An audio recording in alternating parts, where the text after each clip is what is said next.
Hai Sidul Tuber. Bicara soal sejarah dan budaya Jawa Barat, siapa yang tak kenal Raja Kerajaan Pajajaran, yaitu Prabu Siliwangi.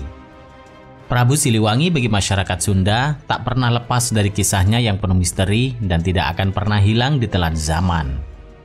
Raja Pasundan yang dikenal sangat arif dan bijaksana selama masa pemerintahannya tanpa membedakan kasta dan tingkat perekonomian masyarakatnya menjadikan namanya sebagai raja panutan bagi para pemimpin masa depan.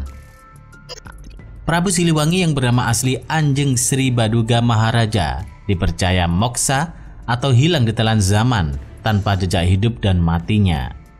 Dan satu hal yang menjadi catatan para sesepuh tanah Pasundan menyebutkan jika Prabu Siliwangi memiliki kesaktian yang tidak bisa dikalahkan oleh manusia manapun. Bahkan keturunan dari Prabu Siliwangi juga diketahui memiliki ciri khas tersendiri. Untuk info lebih jelasnya, mari tonton terus video ini sampai habis. Dan jangan lupa tekan tombol like jika suka, tekan tombol subscribe jika belum, dan hidupkan lonceng notifikasinya. Oke?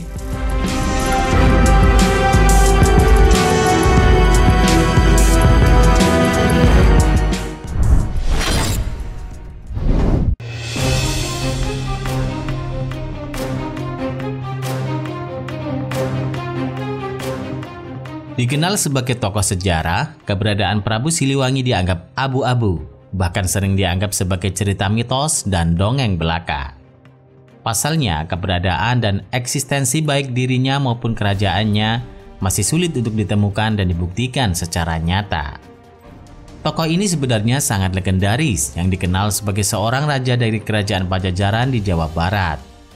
Raja Pajajaran tersebut sangat terkenal arif, bijaksana, tidak membedakan kasta, dan selalu jadi panutan masyarakat Sunda hingga kini. Diketahui istri Prabu Siliwangi bernama Nyi Subang Larang. Dari pernikahan tersebut, pasangan Raja Pajajaran beserta istrinya dikaruniai 3 keturunan. Anak pertama mereka bernama Walang Sungsang dan dikenal juga sebagai Pangeran Cakrabuana. Yang kedua adalah Rara Santang, yang dikenal sebagai ibu dari ulama Islam yang terkenal di Jawa, yaitu Sunan Gunung Jati. Anak terakhir mereka bernama Prabu Kian Santang, yang juga menjadi pemimpin yang adil. Selama menjadi raja, Prabu Siliwangi menerapkan betul ajaran yang bernama Jati Sunda. Ajaran tersebut mengajarkan tentang pedoman hidup dan tata cara menjalani hidup untuk Tuhan Sang Pencipta. Di dalam ajaran Jati Sunda, terdapat falsafah hidup yang bernama Tritangtu Sunda Buana.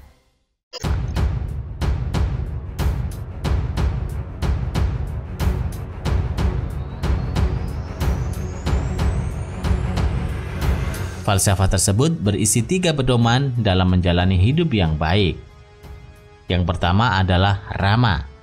Rama memiliki arti pendiri atau kepala kampung, kepala daerah. Rama mempunyai tugas mendirikan dan memimpin suatu daerah di mana Rama ini membabat alas daerah itu. Sekaligus Rama inilah yang menjadi pemimpin bagi rakyat di daerah tersebut.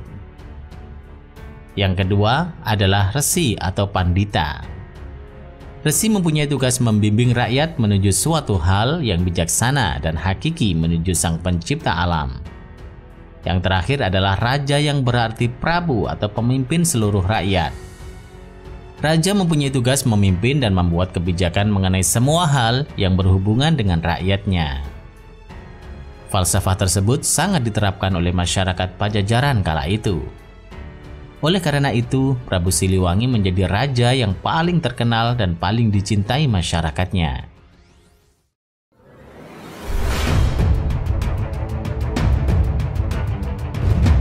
Ada keunikan pada falsafah hidup Tritangtu Sunda Buana yang menjadi pedoman hidup rakyat Pajajaran ini, yaitu terdapat ciri khas yang dapat dilihat secara kasat mata atau lahiriah untuk para keturunan Pajajaran. Ciri tersebut berupa tahi lalat yang membentuk seperti segitiga. Tanda tahi lalat yang membentuk segitiga inilah yang mempunyai makna Tritangtu Sunda Buana. Hal ini dimaksudkan agar para keturunan dari Pajajaran mempunyai pedoman hidup seperti rakyat Pajajaran di masa itu. Bahkan Prabu Siliwangi pun memegang teguh pedoman hidup ini. Untuk para keturunan dari Cirebon atau keturunan dari Syekh Syarif Hidayatullah atau Sunan Gunung Jati, juga terdapat tanda khusus selain tanda Tritangtu Sunda Buwana, yaitu berupa tanda garis putih lurus yang terdapat pada kuku jari tangan atau kaki. Tanda khusus dari garis putih lurus ini secara universal bermakna Islam, yang dilambangkan dengan warna putih, sedangkan garis lurus menjadi lambang jalan lurus menuju Sang Pencipta alam.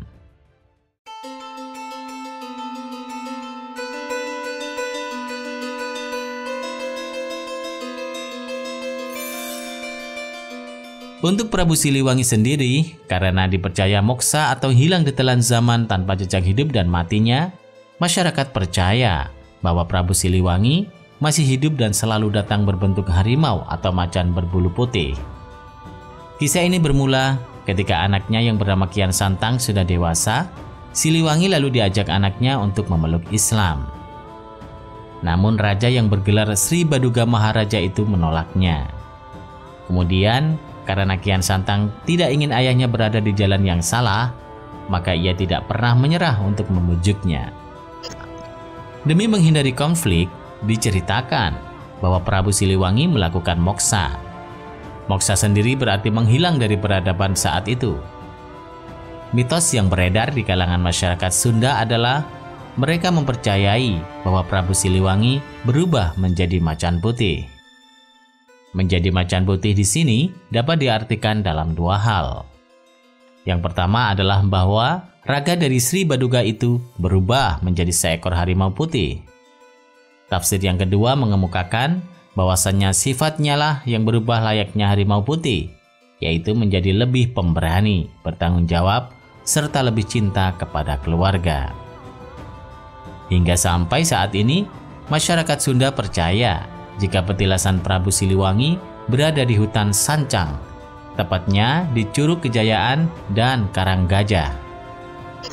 Bukan hanya di hutan Sancang, tetapi masyarakat juga percaya bahwa di beberapa wilayah Sunda terdapat petilasan Prabu Siliwangi. Salah satunya ada di Sukabumi Selatan yang bernama Gua Kutamaneuh.